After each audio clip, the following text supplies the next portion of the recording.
Israelis stood still across the country today as a siren wailed to mark the annual Holocaust Remembrance Day. All of this happening in the shadow, of course, of the Hamas terror attack of October 7th. The siren sounded for 2 minutes, honoring the millions of Jews murdered by the Nazis during the Second World War. Southwest of Jerusalem tonight, Palestinians are evacuating the southern city of Rafah, a place that they were told would be safe, a safe refuge during Israeli attacks in northern Gaza. The IDF has ordered civilians to move out of this area now as Israel prepares to make good on its plans for a ground offensive in the city. Part of what it says is an effort to eradicate Hamas for good. Israel tonight sending a new delegation to the negotiating table, saying that the ceasefire deal Hamas has agreed to is not the same one that Israel helped to put forward. Joining us tonight to discuss, joining us live, retired four-star Army General Barry McCaffrey, also an NBC News military analyst. General, good evening. Good evening, Joyce.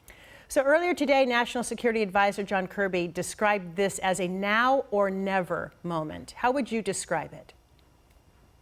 Well, look, I've been involved in a lot of these kinds of negotiations. At the last minute, there's always one or both sides making bait and switch decisions. The Israelis are in a precarious situation. Their tactical objective is the return of all of their hostages, dead or alive. And apparently this agreement gives them the likelihood they'll get back only 33. The Palestinian senior leadership is either out of the country, billionaires, or they're in Rafah area, underground in tunnels, with 1.4 or more million Palestinian civilians above them. The Israeli Defense Forces are, as we speak, entering Rafah. They have tanks within 200 yards of the Egyptian crossing. So I think what we're seeing the Israelis do is to try and put ultimate pressure on them that will come kill the senior leadership if you don't give us back our hostages. The other issue, Joyce, is there a temporary ceasefire or a prolonged calm? A prolonged ceasefire means Hamas reemerges in the government as the governing authority in Gaza, which is largely unacceptable to the Israelis. So I think it's a very concerning situation. Massive destruction, 70% perhaps of Gaza is destroyed or damaged, their infrastructure, many killed and wounded. The Israelis have tens of thousands of internal hostages that are refugees themselves from both the north and the strip along the Gaza frontier. Very painful situation.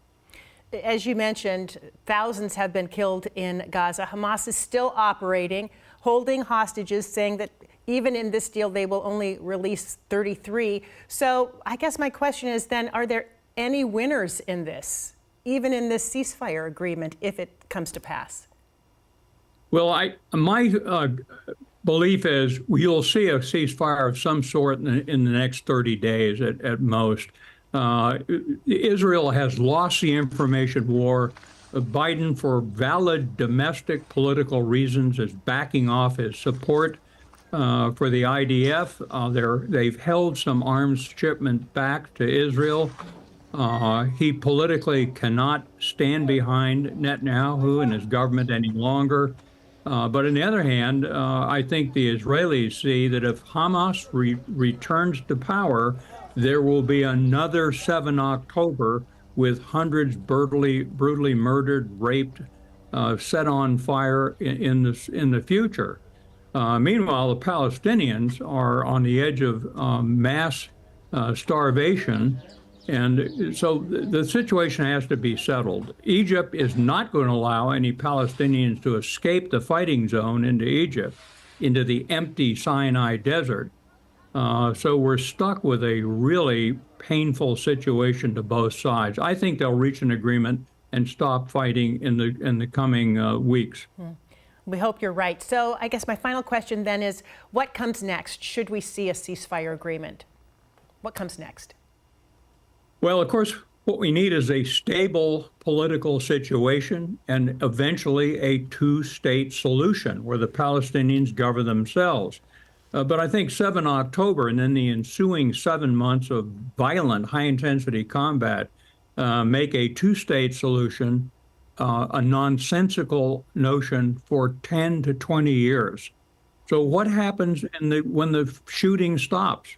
I think Hamas reemerges, the Israelis can't leave, and a political nightmare ensues until somehow we find a diplomatic solution. By the way, Secretary Tony Blinken and CIA Director Burns have been remarkably capable. The Biden team, Secretary Lloyd Austin, in trying relentlessly to achieve a ceasefire and some kind of a peaceful outcome. Eventually, they'll get there.